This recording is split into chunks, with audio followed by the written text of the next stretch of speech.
There's going to be a meltdown in Washington, and this is huge. Let's get into it. The Justice Department has moved to roll back and modify a large set of gun regulations, more than 30 separate changes in total. Now, this is being described as one of the biggest deregulatory moves in years whenever it comes to firearms enforcement at the federal level. At the center of it all is a major reversal of a Biden-era rule from 2024. That rule tried to expand background check requirements for more gun sellers, especially people selling firearms outside traditional gun stores, like at gun shows or online. The goal was to close what's commonly called the gun show loophole, where private or unlicensed sellers could sometimes transfer firearms without a background check. Now the Department of Justice is moving to undo that expansion. In simple terms, it would loosen those requirements again and reduce how many sellers are required to run background checks on buyers. Officials backing the change are saying that this is about bringing gun regulations back in line with how they interpret Supreme Court precedent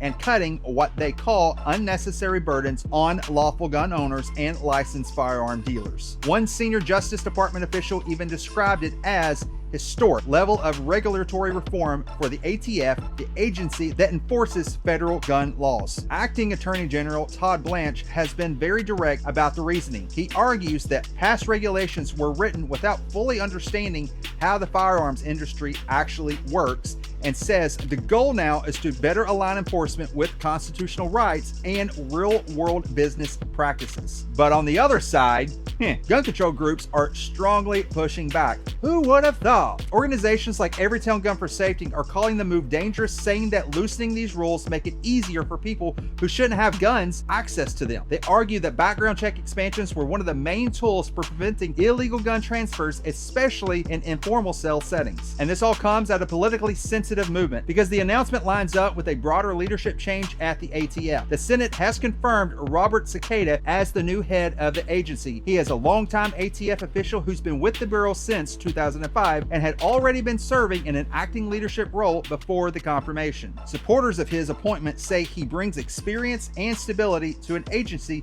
that's been heavily politicized for years. Critics, though, argue timing matters because pairing new leadership with major deregulation signals a clear shift in how aggressively federal gun laws will be enforced going forward. So whenever you step back and look at the full picture, this isn't just one policy change. It is a broader pivot in direction. One side says this restores constitutional rights and removes overreach. The other side says it weakens public safety safeguards that were specifically designed to stop illegal gun transfers. Either way, it's a significant reset of federal gun enforcement policy, and it's already setting up another major national debate. So let me know down in the comment section below, what do you think of this change? Do you believe that this is good? Do you believe that this could come back to bite us in the butt as a nation, allowing people who should not have access to firearms more access? If you are sick and tired of politicians claiming to care about you, claiming to know what's best for you, and at the same time trying to strip you of your Second Amendment right, your right to defend your family, your right to defend yourself or your loved ones, whoever that may be,